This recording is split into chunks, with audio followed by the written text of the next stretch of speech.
محمد صلى الله عليه وسلم وخير الأمور عوازمها وشر الأمور محدثاتها وكل محدثة بدعة وكل بدعة ضلالة وكل ضلالة في النار. وبالسند المتصل منا إلى الشيخ الإمام الهمام الحافظ الحجة أمير المؤمنين في الحديث أبي عبد الله محمد بن إسماعيل بن إبراهيم بن المغيرة بن بردزبة الجعفي اليماني البخاري رحمه الله تعالى. اللهم انفعنا وارفعنا بعلومه وعلومكم آمين يا رب العالمين. باب غسل الخلوق 3 مرات من الثياب. وبه قال حدثنا محمد قال حدثنا أبو عاصم النبيل قال أخبرنا ابن جريج قال أخبرني عطاء أن صفوان بن يعلى أخبره أن يعلى رضي الله تعالى عنه قال لعمر رضي الله تعالى عنه أرني النبي صلى الله عليه وسلم حين يوحى إليه قال فبينما النبي صلى الله عليه وسلم بالجعرانة ومعه نفر من أصحابه جاء رجل فقال يا رسول الله صلى الله عليه وسلم كيف ترى في رجل أحرم بعمرة وهو متذمق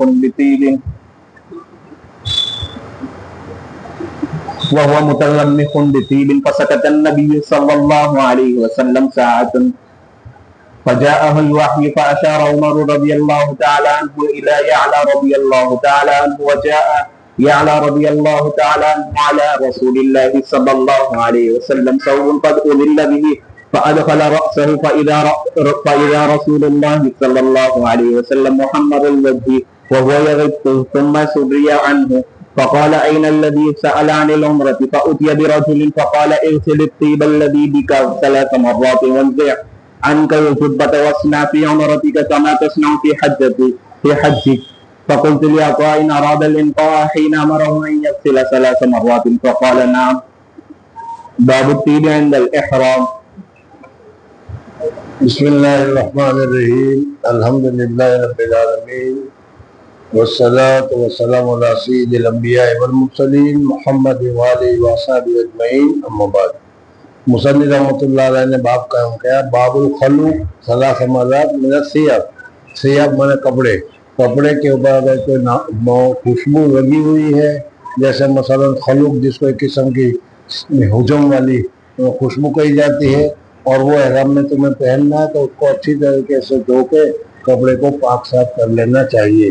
اس حدیث کو یہاں پر ذکر کیا اور اس حدیث میں دوسری بات بھی ساتھ میں ذکر کی گئی کہ حضرت عمر فاروق رضی اللہ تعالیٰ عنہ کو ایک آدمی تھا یعلا ان کا نام تھا اور انہوں نے حضرت عمر فاروق رضی اللہ تعالیٰ عنہ کو کہا تھا کہ یا رسول حضرت عمر سے میں کہا تھا کہ حضور اکرم صلی اللہ علیہ وسلم پر وحی آتی ہے تو کس طریقے سے آتی ہے اس وقت کیا کیفیت ہوتی ہے وہ مجھے دیکھنا ہے وہ مجھے معلوم کرنا ہے. حضور اکرم صلی اللہ علیہ وسلم ایک مرتبہ طائف کی طرف سے ایک جگہ ہے جس کا نام ہے جعرانہ. حضور اکرم صلی اللہ علیہ وسلم نے وہاں سے بھی احرام باندھ کر عمرہ کیا ہے. اس کو جعرانہ کہا جاتا ہے. مکہ مکرمہ سے طائف کی تقریباً 10 میل کے فاصلے پر ہے وہ. اس وجہ سے اس کو بڑا عمرہ کہتے ہیں. حضرت عائشہ صدیقہ رضی اللہ عنہا نے عمرہ کیا ہے وہ جگہ تنعیم کہلاتی ہے اور وہ صرف 4 میل دور ہے مکہ مکرمہ سے. اس وجہ سے اس کو چھوٹا عمرہ کہتے ہیں. تو جعرانہ کے پاس حضور اکرم صلی اللہ علیہ وسلم تشریف فرما تھے اور ایک آدمی آیا اور آ کر اس نے حضور اکرم صلی اللہ علیہ وسلم سے مسئلہ پوچھا. یا رسول اللہ صلی اللہ علیہ وسلم ایک آدمی ہے اور اس کے پاس کپڑے اور اس کپڑے کے اوپر بہت ساری خوشبو لگی ہوئی ہو اور وہی کپڑا ہے اس کے پاس دوسرا ہے نہیں اور احرام کے طور پر اس کو اس طرح استعمال کرنا ہو تو وہ کس طریقے سے استعمال کرے. تو حضور اکرم صلی اللہ علیہ وسلم پر وحی نازل ہونی شروع ہوئی. جب وحی نازل ہوتا تھا تو حضور اکرم صلی اللہ علیہ وسلم پر جو کیفیت طاری ہوتی تھی وہ جب کیفیت طاری ہوئی تو صحابہ کرام رضوان اللہ تعالیٰ علیہ اجمعین حضور صلی اللہ علیہ وسلم کے چہرے انور پہ کپڑا اڑا دیا کرتے تھے. وہ کپڑا اڑا دیا گیا. حضرت عمر فاروق رضی اللہ تعالیٰ عنہ کو جس شخص نے کہا تھا کہ حضور صلی اللہ علیہ وسلم پر وحی آتی ہے تو مجھے دیکھنا ہے مجھے دکھلائیے تو حضرت عمر فاروق رضی اللہ تعالیٰ عنہ اس آدمی کو بلایا اور کہا کہ دیکھو تم چاہتے تھے حضور صلی اللہ علیہ وسلم پر وحی کی حالت کو دیکھنے کو اس وقت حضور اکرم صلی اللہ علیہ وسلم پر وحی نازل ہو رہی ہے دیکھو تم جاؤ. گیا تو وہاں چہرہ دھڑکا ہوا تھا. چہرہ کا کپڑا کھولا اور کپڑا کھول کر اس نے دیکھا. اسی کو یہاں پر ذکر کیا گیا کہ ان یعلا قال لعمر یعلا نے عمر سے کہا رضی اللہ تعالیٰ عنہ، ارنی النبی صلی اللہ علیہ وسلم حین یوحی الیہ، حضور اکرم صلی اللہ علیہ وسلم پر وحی آتی ہے، اس وقت مجھ کو اس حالت کو دیکھنے کا ارادہ ہے، اس وجہ سے جب حضور صلی اللہ علیہ وسلم پر وحی کا نزول ہو تو مجھے بتانا کہ دیکھو یہ وحی میں یہ ہوتا ہے۔ قال فبینما النبی صلی اللہ علیہ وسلم بالجیرانہ، حضور صلی اللہ علیہ وسلم جیرانہ پر تھے، ومعہ نفر من اصحابہ رسول اللہ صلی اللہ علیہ وسلم، حضور صلی اللہ علیہ وسلم کے ساتھ صحابہ کرام رضوان اللہ تعالیٰ علیہ اجمعین کی ایک جماعت بھی تھی۔ جاءہ رجل، ایک آدمی آیا، یہ وہ وہی دیکھنے والا نہیں، ایک دوسرا آدمی تھا، اور آ کر اس نے حضور اکرم صلی اللہ علیہ وسلم سے سوال پوچھا۔ جاءہ رجل فقال یا رسول اللہ کیف تری فی رجل احرم بعمرۃ وهو متزمخ بطیب، کہ اس نے عمرے کا احرام باندھا۔ ہم لوگوں کے پاس تو آج کل مستقلاً بہت زیادہ کپڑے ہوتے ہیں الحمدللہ، لیکن صحابہ کرام رضوان اللہ تعالیٰ علیہ کے زمانے میں یہ نہیں تھا، ایک ہی چادر ہوا کرتی تھی، اس چادر کو کیا ہے احرام میں بھی استعمال کر لیا، کپڑوں میں بھی استعمال کر دیا۔ پہلے زمانے میں طالب علم ہوا کرتے تھے، ان کے پاس بھی ایک ہی رومال ہوا کرتا تھا، تو اس کی طالب علم کا بیچارے کا رومال گم ہو گیا، تو اس نے اعلان لکھا کہ بھائی میری چادر گم ہو گئی، کسی کو ملی ہو تو سمجھ لیں۔ پھر اس کے نیچے اس نے کہا میرا رومال سر پہ باندھنے کا تھا، تو سر پر باندھنے کا رومال گم ہو گیا ہے، بلکہ جو ایک ہی چادی، ایک ہی رومال، ایک ہی لنگی، جس میں وہ رومال استعمال ہوتا تھا وہ سب کی فہرست لکھی ہے، ایک ہی رومال ہوتا تھا ان لوگوں کے پاس، سمجھ لیں۔ تو اس طریقے سے یہاں پر اس لوگوں کے پاس ایک ہی چادر ہوتی تھی اور خوشبو لگی ہوئی ہوتی تھی۔ احرام باندھنا ہے تو بھی وہی ہے، تو ایسی حالت میں احرام باندھنے سے پہلے اس کپڑے کو کیا کیا جائے؟ وسکت النبی صلی اللہ علیہ وسلم ساعتاً، حضور اکرم صلی اللہ علیہ وسلم تھوڑی دیر کے لیے چپ رہے۔ حضور اکرم صلی اللہ علیہ وسلم پر اس عمل کا کیا جواب ہے وہ علم نہیں تھا، وحی نازل نہیں کی تھی، اور حضور اکرم صلی اللہ علیہ وسلم وما ينطق عن الهوى، اپنی خواہشات سے جواب نہیں دیتے تھے، بلکہ وحی ہوتی تھی، وحی کے ذریعے سے بتاتے تھے۔ تو حضور اکرم صلی اللہ علیہ وسلم پر تھوڑی دیر میں وحی نازل ہونی شروع ہوئی۔ فجاء الوحی واشار عمر الی یعلا، حضرت عمر نے یعلا کو کہا کرے یعلا تم دیکھنا چاہتے تھے حضور صلی اللہ علیہ وسلم پر وحی نازل ہوتی ہے تو کیا کیفیت ہوتی ہے؟ کہا کہ ہاں جلدی سے دیکھ۔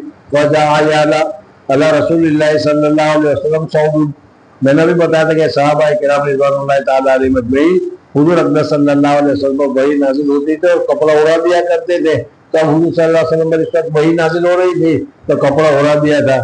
قد اذل بہ، یعلا نے اس کپڑے میں اپنا سر ڈالا اور سر ڈال کر دیکھا کہ حضور صلی اللہ علیہ وسلم پر وحی کی حالت میں کیا کیفیت نازل ہو رہی ہے۔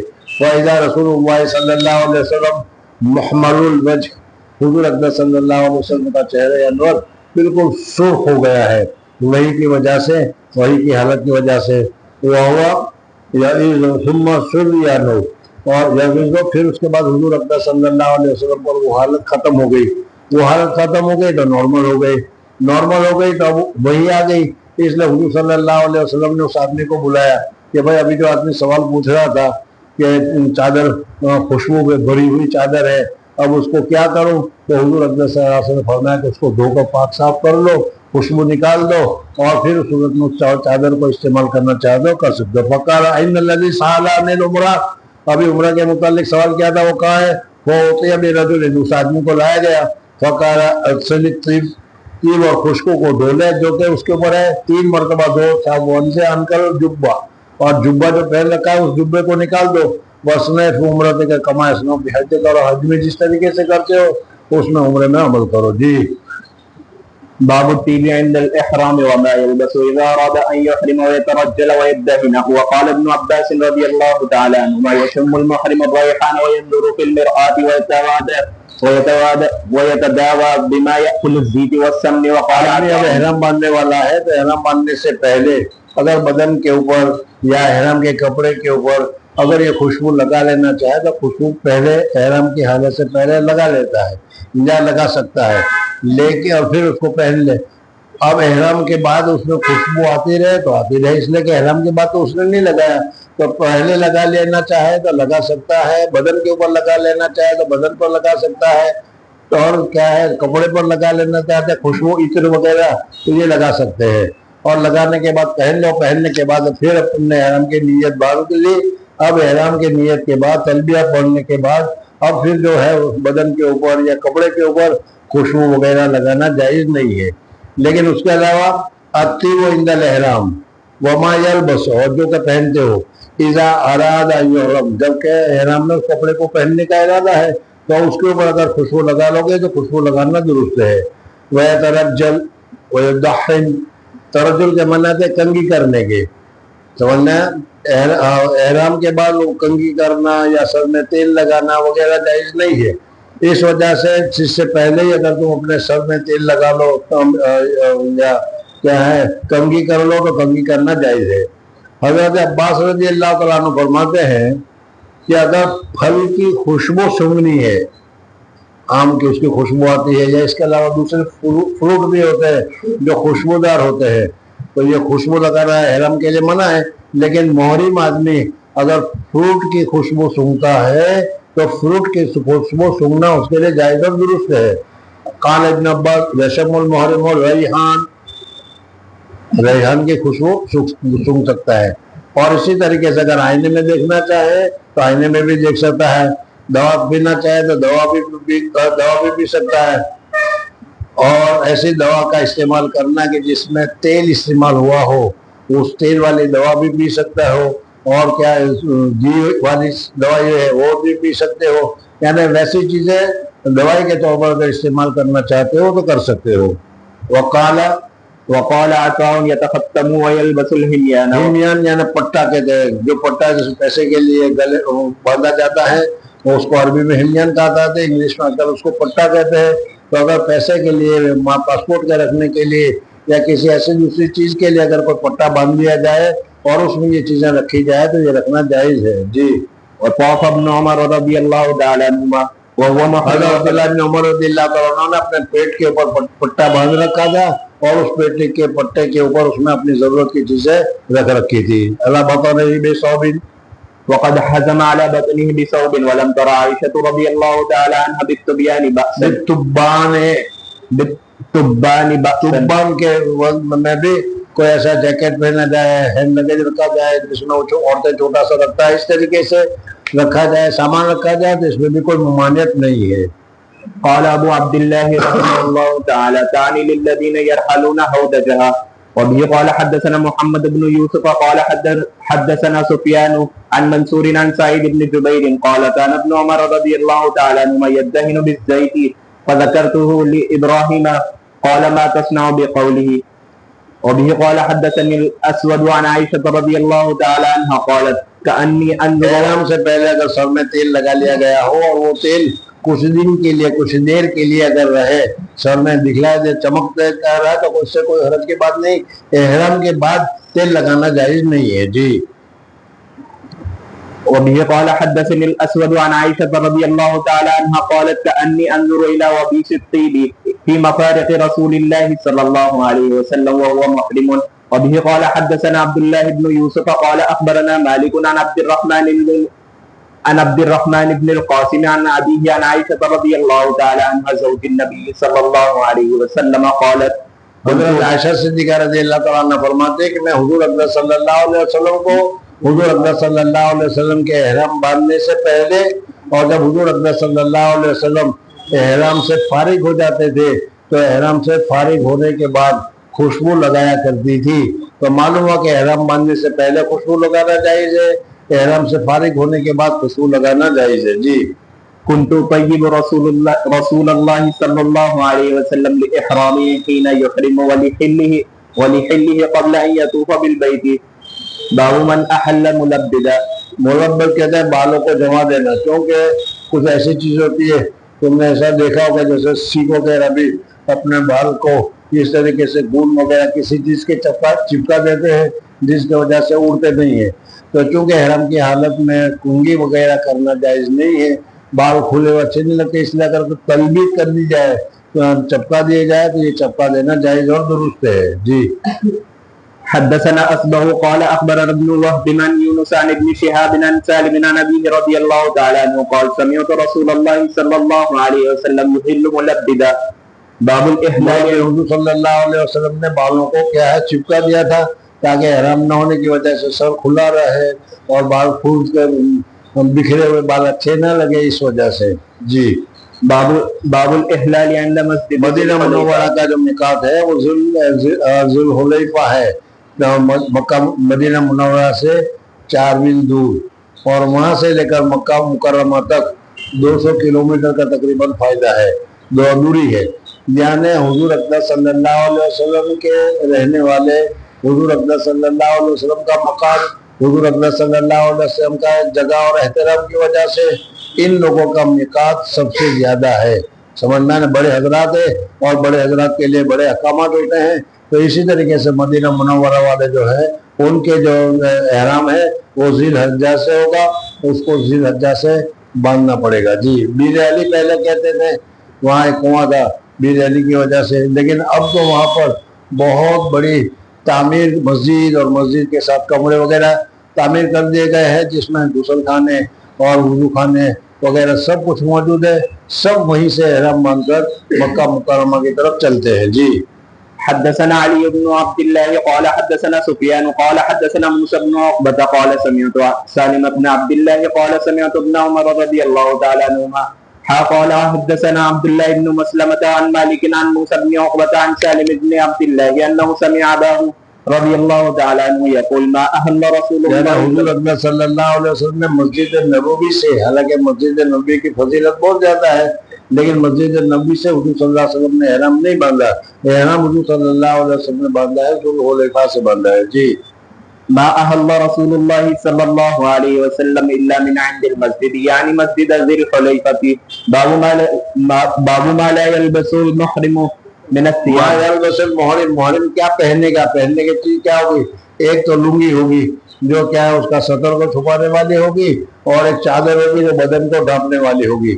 یہ احرام کے 2 کپڑے ہوں گے. جی حدثنا عبد الله بن يوسف قال اخبرنا مالك عن نافع عن عبد الله بن عمر رضي الله تعالى عنه ان رجلا قال يا رسول الله صلى الله عليه وسلم ما يلبس المحرم من الثياب قال رسول الله صلى الله عليه وسلم. حضور اکبر صلی اللہ علیہ وسلم نے سوال پوچھا گیا کہ احرام میں کیا کپڑا پہنا جائے گا؟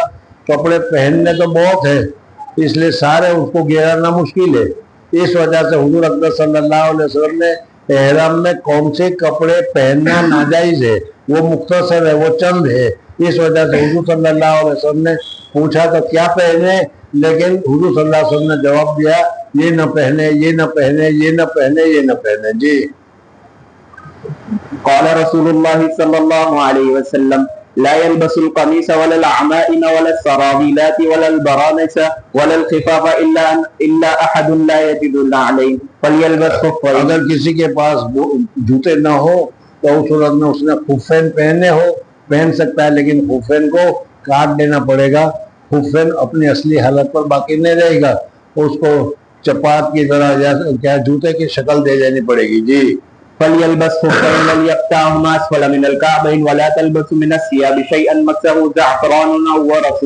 قال ابو عبد الله رحمه الله تعالى يغسل المحرم رأسه ولا يترجل ولا. محرم حالت احرام میں سر دھونا چاہے تو سر دھو سکتا ہے، لیکن خوشبو کا صابن کے ذریعے سے نہیں دھو سکتا. جی قال ابو عبد الله رحمه الله تعالى يغسل المحرم رأسه ولا يترجل ولا يحك جسده ويلقي القمل کہتے ہیں جو کو جو سر میں پیدا ہوتی ہے اس کو. جی وجسده في الارض. باب الركوب والارتداف في الحج. رکوب اکیلے سوار ہونا یا ارتداف کسی دوسرے کے ساتھ ڈبل سیٹ، دونوں صورتوں میں سواری کرنا. احرام باندھنے کے بعد اب سواری کرو گے، اکیلے بھی سواری کر سکتے ہو، کسی کے ساتھ بھی سواری میں کسی کو شریک کر سکتے ہو. جی حدثنا عبد الله بن محمد قال حدثنا وهب بن جرير قال حدثني ابي عن يونس الايلي عن الزهري عن عبيد الله بن عبد الله عن ابن عباس رضي الله تعالى عنه ان اسامه رضي الله تعالى عنه كان رفق النبي صلی اللہ علیہ وسلم نے حجۃ الوداع کیا ہے. میں نے پہلے بھی بتایا تھا، حضور اکبر صلی اللہ علیہ وسلم عرفہ کے دن سورج غروب ہو گیا